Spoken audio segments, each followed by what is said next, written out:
तो दोस्तों हम आ गए हैं 11वें चैप्टर पे अपने। तो चलिए इसको शुरू करते हैं अब।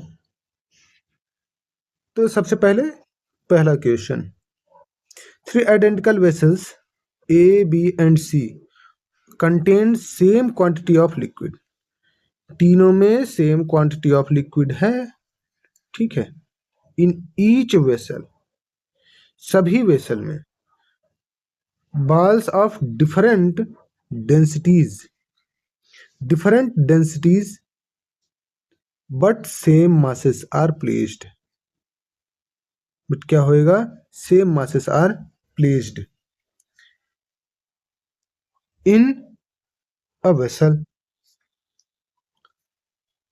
अब in vessel A the ball is partially submerged, ठीक है। बॉल क्या हुआ, पार्शली सबमर्ज्ड हो गया। चलो भाई, in vessel be the ball is completely submerged. इसमें पार्शली सबमर्ज्ड है, इसमें कंप्लीटली सबमर्ज्ड है। बट फ्लोटिंग इन वेसल सी, क्या है, पार्टली, अच्छा इसमें क्या हो रहा है कि फ्लोटिंग अंदर की तरफ चला गया है, कोई पूरा डूब गया है, ठीक है। अच्छा, बी वाले में फ्लोटिंग हो रहा है, लेकिन सी वाले में क्या हो रहा है, पूरा का पूरा डूब गया है। क्वेश्चन में कहा जा रहा है ऐसा। If F A F B and F C are total force acting on the vessel A B C respectively. इसमें एफ ए लग रहा है, इसमें एफ बी लग रहा है और इसमें एफ सी लग रहा है। तो फोर्स कितना होएगा, क्या होएगा, तो यहां पे ध्यान रखें, लिक्विड है सेम, ठीक है, on the base of vessels, ठीक है, इस वेसल्स के बेस पे लग रहा है।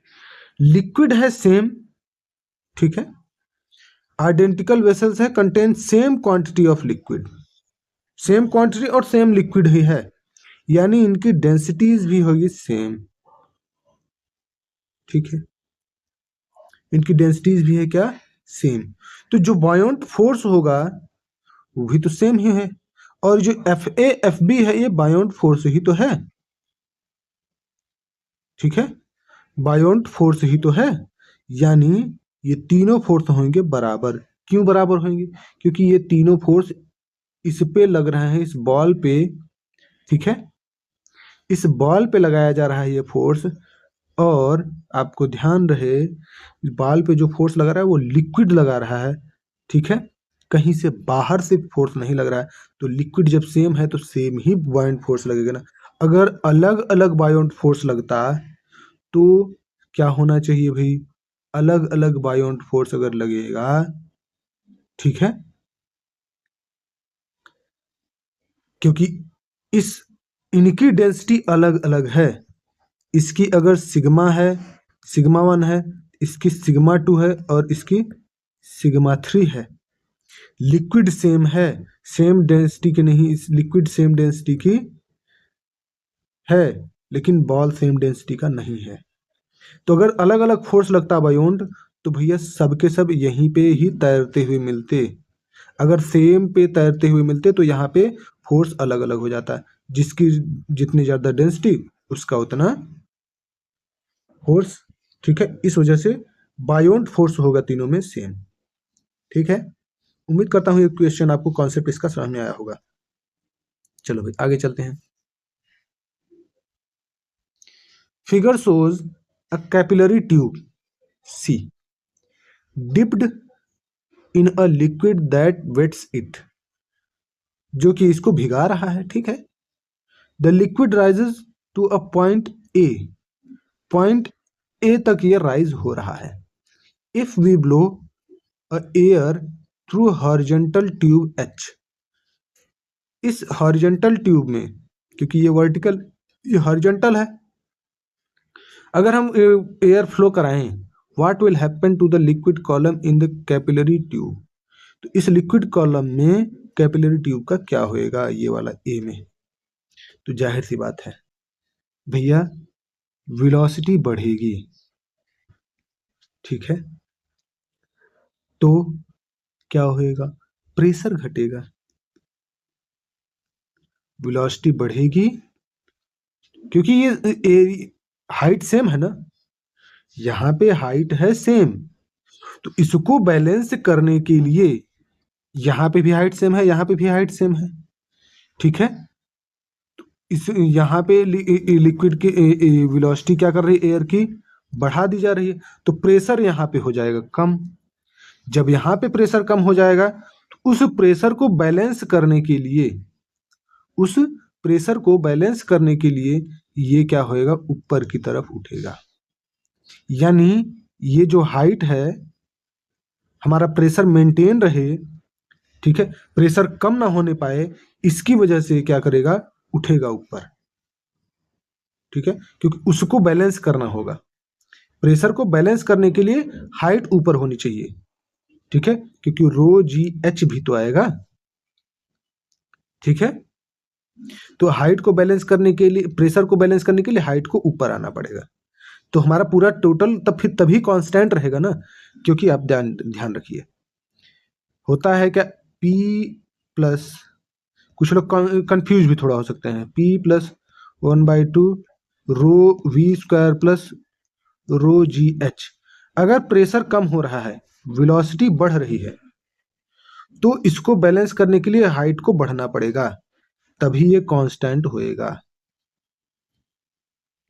ठीक है, तभी क्या होएगा, कांस्टेंट, यानी सेम रहेगा, ठीक है, बात आप समझ गए होंगे, तो यानी ए का लेवल ऊपर उठ जाएगा,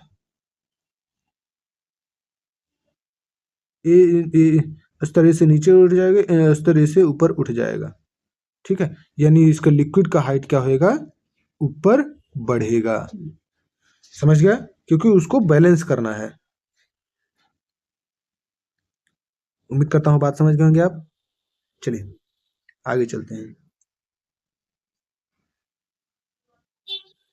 N iceberg is floating partially immersed in sea water, sea water में पार्शियली इमर्स्ड है, ठीक है, the density of sea water is 1.03 gram per centimetre cube, ठीक है, अच्छा, यानी एक ये दिया गया है, and that of ice is 0.92 gram per centimetre cube, the approximate percentage of total volume of iceberg above the level of sea water, कितना सी वाटर का, सी वाटर में कितना जो आइस है वो कितना ऊपर है, ठीक है, तो यहाँ पे हमको रेशियो निकाल लेना है, सीधे सीधे रेशियो निकाल के परसेंटेज निकाल लेना है। तो सबसे पहले हमको ये देखना है कि भैया ये कितना बाहर है, वही तो निकालना है। बाहर निकालने के लिए हमको यहाँ पे डेंसिटीज का रेशियो कर लेंगे, हमारा तुरंत आ जाएगा आंसर।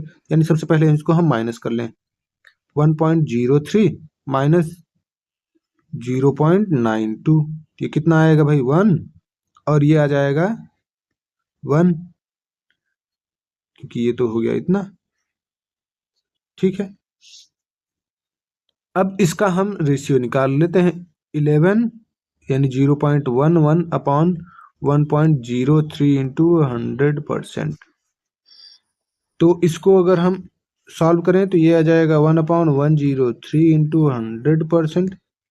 तो ये अप्रॉक्सीमेटली देखा जाए तो ये 10 से ऊपर ही आएगा, ठीक है, 10 पॉइंट से ऊपर ही होएगा।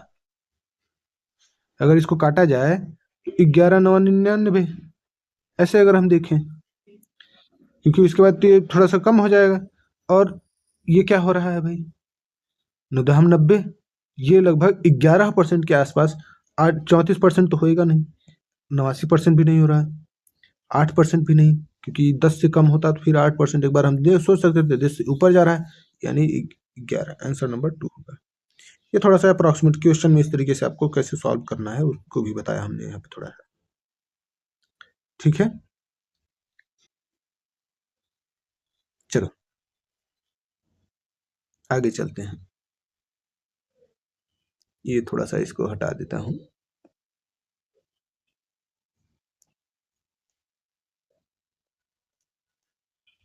क्योंकि यहाँ पे हमारा भी इसका कोई काम है नहीं, तो क्या मतलब है।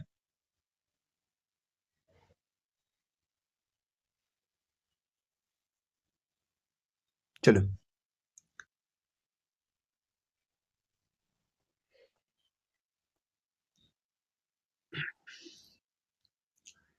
चौथा नंबर क्वेश्चन क्या कह रहा है। Three liquids having densities rho 1, rho 1, rho 2 and rho 3 are filled in a U-tube. Length of each liquid column is equal to I. Rho 1, rho 2, rho 3. Rho 1 is greater than rho 2, rho 2 is greater than rho 3, and liquids remain at rest. Relative to tube in the position shown in the figure, it is possible that। यह क्या बताता है। अच्छा भाई, YouTube में भरे हुए हैं, चलो ठीक है, यूट्यूब में भरे हुए हैं तो क्या ही कहें अब। हाँ, तो अब यहाँ पे देखते हैं भैया कि क्या होएगा। अब ये तीनों विरामावस्था में थे, अब आगे क्या है इनका कहानी, क्योंकि row 1 is greater than row 2 and row 2 is greater than row 3, ऐसा है बिल्कुल।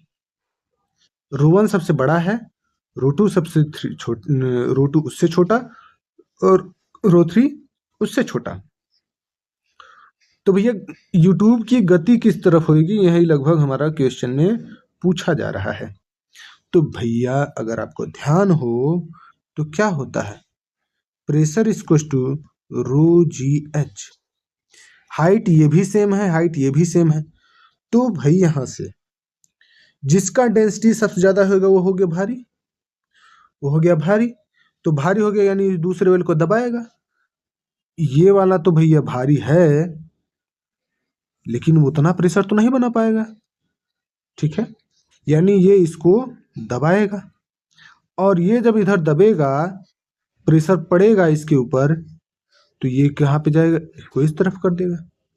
तो जो यहाँ पे गति होगी, जो गति होगी वो क्या होगी भाई, बाई बाई ओर गति करेगा,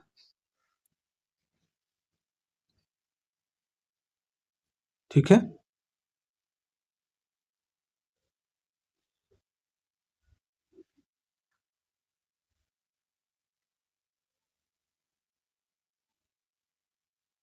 यूट्यूब जी त्वरण के साथ ऊपर की त्वरित हो रही है, ये नहीं हो सकता है, यूट्यूब स्थिर रूप से घूम रही है, यूट्यूब बाई ओर गति कर रही है, लेफ्ट वर्ड्स। क्या ये लेफ्ट वर्ड्स है, हाँ लेफ्ट, नहीं ये भी नहीं होगा, यानी नन ऑफ द अबव, क्योंकि राइट वर्ड से ये इस तरफ जाएगी, लेफ्ट तब होगा जब इस तरफ जाएगी, अभी ये राइट जा रहा है, ठीक है, यूट्यूब राइट की तरफ जा रहा है, लेफ्ट की तरफ नहीं। जो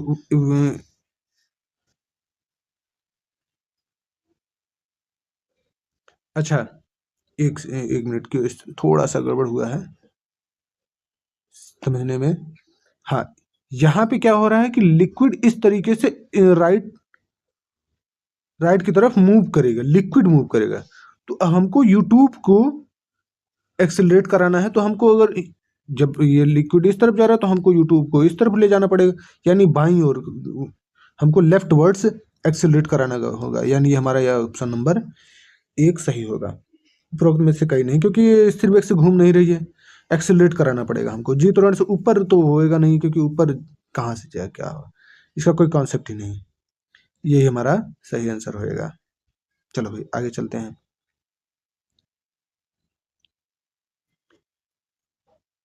figure shows figure shows water filled in a symmetrical container.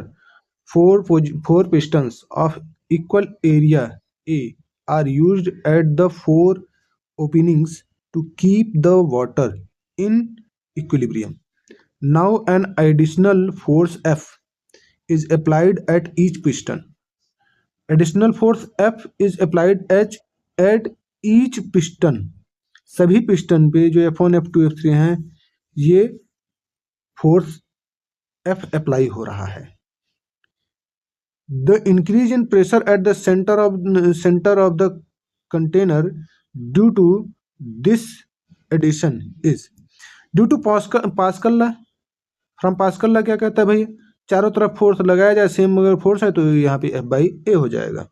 Pascal ला से हमारा सीधा F बाई ए हो जाएगा ये. ठीक है, चारों तरफ से फोर्स लग रहा है सेम अमाउंट का तो F बाई ए हो जाएगा टोटल एरिया. ठीक है, तो ये चैप्टर उम्मीद करता हूँ आपको समझ में आया होगा. अब आगे, धन्यवाद.